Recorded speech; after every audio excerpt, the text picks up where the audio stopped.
Hello everyone, welcome to our channel current on affairs. तो आज हम 31 मार्च के करंट अफेयर डिस्कस करेंगे और उससे पहले कल के करंट अफेयर का क्विक रिवीजन लेंगे। तो कल का पहला क्वेश्चन था,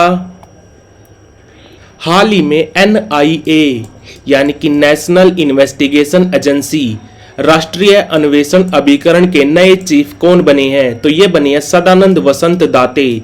सदानंद वसंत दाते। और अभी थोड़े दिन पहले NDRF के नए हेड बने हैं पीयूष आनंद। पीयूष आनंद NDRF national disaster response force. और एक होती है CRPF सेंट्रल पुलिस फोर्स। अभी थोड़े दिन पहले CRPF के भी नए डीजी बनाए गए हैं जिनका नाम है अनीश दयाल सिंह, ये भी याद रखना। हाल ही में पहला दक्षिणी पूर्वी एशियाई देश कौन सा बन गया है, यानी कि पहला साउथ ईस्ट एशियन कंट्री कौन सा बन गया है जिसने समान लिंग विवाह यानी कि सेम सेक्स मैरिज को लीगल घोषित किया है? तो ये किया है थाईलैंड ने। थाईलैंड की कैपिटल क्या है? तो वो है बैंकॉक। और थाईलैंड को पहले सियाम बोलते थे, सियाम। और यहां पर मुद्रा यानी कि करेंसी क्या चलती है? तो करेंसी चलती है यहां पर थाई बाहट। थाई बाहट। हाल ही में बसीरो डायोमे फाए किस कंट्री के नए राष्ट्रपति बने हैं? तो ये बने हैं सेनेगल के। सेनेगल एक अफ्रीकन कंट्री है जिसकी राजधानी है डाकर। डाकर। और यहां पर मुद्रा चलती है फ्रैंक। फ्रैंक। हाल ही में अडानी ग्रुप्स ने किस बंदरगाह को खरीदा है? तो ये खरीदा है गोपालपुर पोर्ट को। गोपालपुर पोर्ट है उड़ीसा में। और अडानी ग्रुप्स के पास दो इंटरनेशनल पोर्ट भी हैं। एक तो है कोलंबो में, कोलंबो वेस्ट टर्मिनल। और दूसरा है हाइफा पोर्ट। हाइफा पोर्ट है इजराइल में, ये भी याद रखना। हाल ही में न्यायमूर्ति यानी कि जस्टिस मोहम्मद यूसुफ वानी किस हाई कोर्ट के मुख्य न्यायाधीश बने हैं? तो ये बने हैं जम्मू और कश्मीर उच्च न्यायालय के। जम्मू कश्मीर और लद्दाख का एक ही उच्च न्यायालय है। भारत में 25 हाई कोर्ट हैं। सबसे पुराना है Kolkata high court. Kolkata high court कब बना था? यह बना था 1862 में। 1862 में। और सबसे लेटेस्ट यानी कि सबसे नया हाई कोर्ट कौन सा बना है? तो वो बना है आंध्र प्रदेश हाई कोर्ट। ये कहां पर है? ये है आंध्र प्रदेश की राजधानी अमरावती में। हाल ही में पाकिस्तान और कौन सा संगठन पाकिस्तान के स्थिरीकरण कार्यक्रम यानी कि स्टेबलाइजेशन प्रोग्राम, पाकिस्तान की इकोनॉमी को स्टेबल करने के लिए कौन सा बैंक 1.1 बिलियन अमेरिकन डॉलर देगा? तो ये देगा IMF यानी कि अंतरराष्ट्रीय मुद्रा कोष। IMF international monetary fund. ये कब बना था? ये बना था 27 दिसंबर 1945 को। और अभी इसकी MD है क्रिस्टलिना जॉर्जिवा। Kristalina Georgieva. और अभी इसकी डिप्टी MD कौन है? तो वो है गीता गोपीनाथ, ये भी याद रखना। हाल ही में वो वान थियोंग ने किस कंट्री के राष्ट्रपति पद से इस्तीफा दे दिया? तो आंसर है इसका वियतनाम। वियतनाम की कैपिटल है हनोई। हनोई। और यहां पर मुद्रा चलती है डोंग। हाल ही में किस शहर ने पहला फॉर्मूला 4 कार रेसिंग प्रदर्शन कार्यक्रम आयोजित किया? तो यह हुआ है श्रीनगर में। श्रीनगर में। और जम्मू कश्मीर के अभी LG कौन है? लेफ्टिनेंट गवर्नर है मनोज सिन्हा। मनोज सिन्हा। 2024 होला मोहल्ला उत्सव तख्त श्री केसगढ़ साहिब में हुआ। तो ये तख्त श्री केसगढ़ साहिब किस शहर में है? तो ये है आनंदपुर साहिब में। और सिख धर्म में टोटल 5 तख्त हैं, ये भी याद रखना। और ये जो त्योहार है होला मोहल्ला, होली के अगले दिन मनाया जाता है। इसकी शुरुआत की थी गुरु गोविंद सिंह जी ने। गुरु गोविंद सिंह जी ने। तो बढ़ते हैं आज की वीडियो की तरफ। आज का पहला क्वेश्चन है, हाल ही में सरफुदौला इब्ने किस कंट्री के पहले क्रिकेट अंपायर बन गए हैं जिनको ICC इलीट पैनल में शामिल किया गया है? तो आंसर है इसका बांग्लादेश। बांग्लादेश के पहले क्रिकेट अंपायर हैं जिनको ICC इलीट पैनल में शामिल किया गया है। ICC इलीट पैनल ये पहली बार बनाया गया था 2002 में। 2002 में। तब इसमें टोटल 8 अंपायर थे।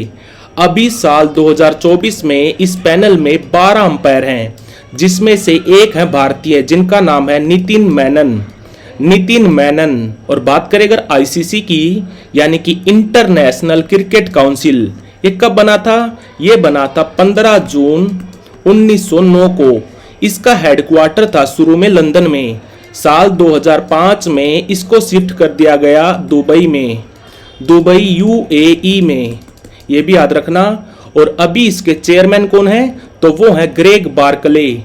ग्रेग बार्कले का संबंध है न्यूजीलैंड से। और अभी आईसीसी में टोटल मेंबर कंट्री कितने हैं? तो वो है 108।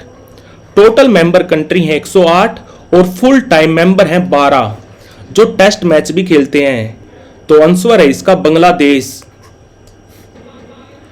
हाल ही में किसे टाइम्स पावर आइकन 2024 अवार्ड मिला?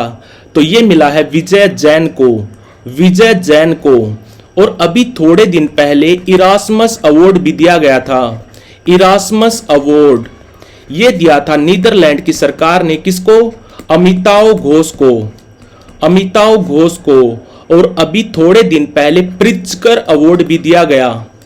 वास्तुकला का सबसे बड़ा अवार्ड प्रित्जकर अवार्ड ये दिया गया राइकन यामामोटो को।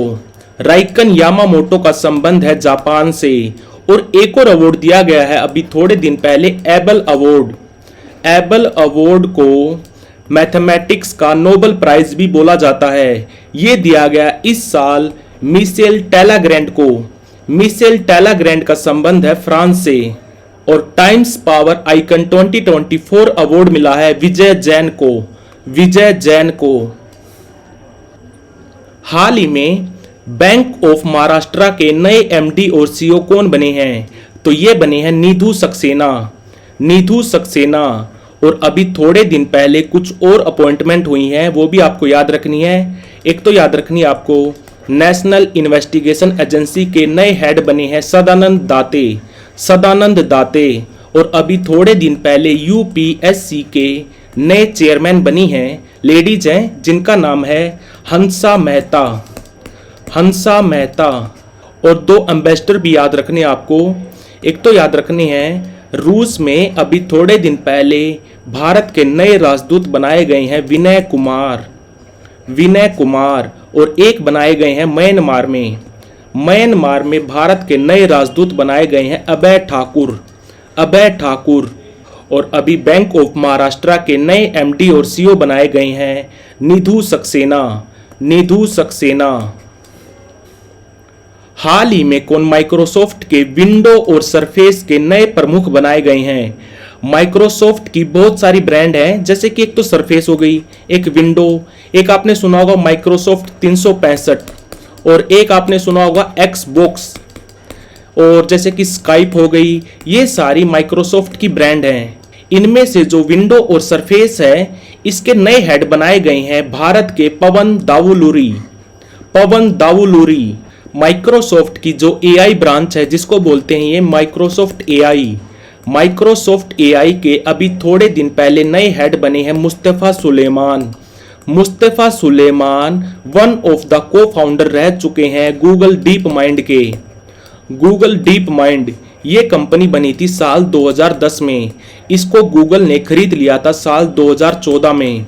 बात करें अगर माइक्रोसॉफ्ट की, तो ये कंपनी कब बनी थी? तो ये बनी थी सन 1975 में। इसको बनाया था बिल गेट्स और पॉल एलन ने। बिल गेट्स और पॉल एलन ने। और अभी इसके चेयरमैन कौन है? तो वो है सत्या नडेला। और वाइस चेयरमैन कौन है? तो वो है ब्रैड स्मिथ। Brad Smith. तो माइक्रोसॉफ्ट के विंडो और सरफेस के नए हेड बने हैं भारत के पवन दावुलुरी। हाल ही में किसे new India assurance company, Bharat की बहुत बड़ी सरकारी इंश्योरेंस कंपनी है ये नेशनलाइज हुई थी, यानी कि राष्ट्रीयकरण हुआ था इसका 1973 में। अभी इसके नए चेयरमैन और एमडी कौन बने हैं? तो ये बनी है गिरिजा सुब्रमण्यम। गिरिजा सुब्रमण्यम ये अपना पदभार संभालेंगी 1 मई से।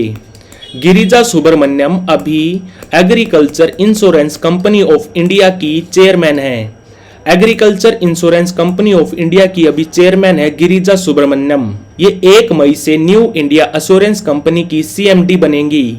ये जो हमारे बैंक होते हैं सरकारी, जिनको बोलते हैं पब्लिक सेक्टर बैंक, और ये जो सरकारी इंश्योरेंस कंपनी होती हैं जिनको बोलते हैं पब्लिक सेक्टर इंश्योरेंस, इनके नए सीएमडी कौन नियुक्त करता है? तो वो करता है एक ब्यूरो जिसको बोलते हैं FSIB. FSIB financial service institution bureau, financial service institution bureau, जिसके अभी चेयरमैन है भानु प्रताप शर्मा। भानु प्रताप शर्मा। तो आंसर है इसका गिरिजा सुब्रमण्यम। गिरिजा सुब्रमण्यम 1 मई से न्यू इंडिया एश्योरेंस कंपनी की नई सीएमडी बनेंगी। New India assurance company Bharat की बहुत बड़ी सरकारी इंश्योरेंस कंपनी है जो नेशनलाइज हुई थी सन 1973 में।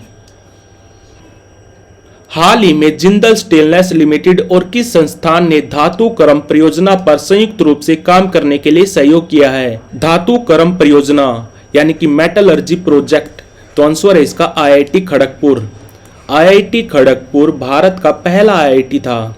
यह बना था सन 1951 में। ये कहाँ पर है? ये है पश्चिम बंगाल में, वेस्ट बंगाल में। भारत में टोटल आईआईटी हैं 23 हैं टोटल आईआईटी।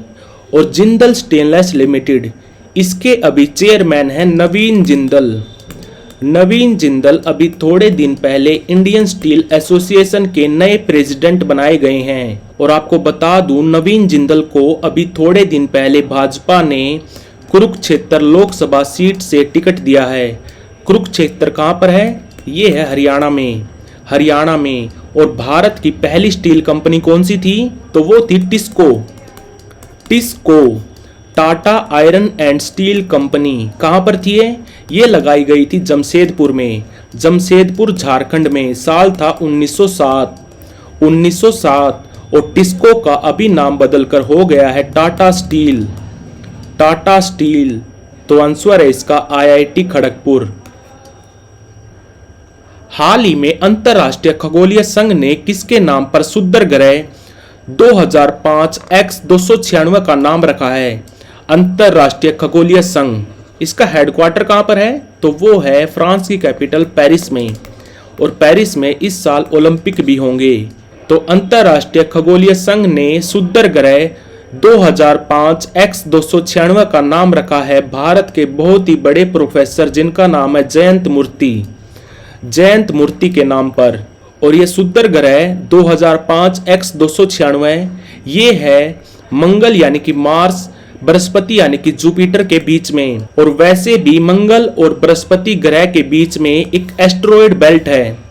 एस्टेरॉयड बेल्ट में बहुत सारे एस्टेरॉयड पाए जाते हैं, ये भी याद रखना। एस्टेरॉयड बेल्ट कहां पर पाई जाती है? तो ये पाई जाती है मार्स और जुपिटर के बीच में। तो आंसर है इसका प्रोफेसर जयंत मूर्ति। हाल ही में गुजरात सहकारी दूध विपणन महासंघ ने किस देश में दूध के अपने 4 वेरिएंट लॉन्च करने की घोषणा की है? गुजरात सहकारी दूध विपणन महासंघ। यह संगठन बना था सन 1973 में। और ये जो अमूल ब्रांड है ये भी इसी संगठन की है, ये भी याद रखना। तो इस संगठन ने दूध के 4 वेरिएंट लॉन्च किए हैं अमेरिका में, यूएसए में। और एक आपको याद रखना है international dairy federation. International dairy federation का हेडक्वार्टर कहां पर है? तो वो है बेल्जियम की कैपिटल ब्रुसेल्स में। ब्रुसेल्स में। और ये आईडीएफ हर साल एक वर्ल्ड डेयरी समिट भी करवाता है। साल 2022 में ये हुई थी भारत में। साल 2023 में ये हुई थी शिकागो शहर में। शिकागो है अमेरिका में। और इस साल यानी कि साल 2024 में ये होगी पेरिस में। Very very important. International dairy federation इस साल अपनी वर्ल्ड डेयरी समिट करवाएगा पेरिस में।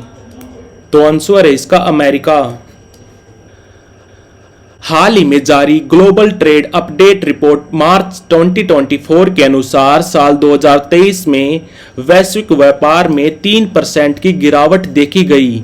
ये रिपोर्ट किस संगठन द्वारा जारी की जाती है? तो ये की जाती है व्यापार और विकास पर संयुक्त राष्ट्र सम्मेलन द्वारा, यानी कि United nation conference on trade and development, UNCTD, United nation conference on trade and development. इसका हेडक्वार्टर कहां पर है? तो वो है जेनेवा में। जेनेवा है स्विट्जरलैंड में। तो ओवरऑल जो व्यापार हुआ है साल 2023 में उसमें 3% की गिरावट हुई है। ये कहना है व्यापार और विकास पर संयुक्त राष्ट्र सम्मेलन की रिपोर्ट का। हाल ही में किस बैंक ने national mobility card NCMC national mobility card को भारत सरकार ने लॉन्च किया था साल 2019 में? किस मंत्रालय ने लॉन्च किया था? तो वो किया था ministry of housing and urban affairs ने। National mobility card enabled RuPay smart की चेन जिसका नाम है फ्लैश पे।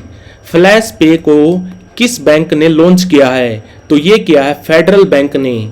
फेडरल बैंक ने ये जो फ्लैश पे है, इस कार्ड को आप की चैन के रूप में भी यूज कर सकते हैं।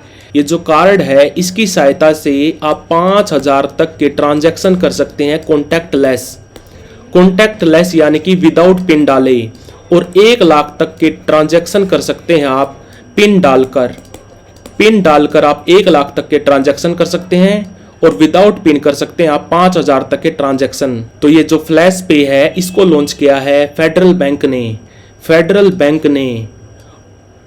तो like, share, subscribe. Thank you for watching current on affairs.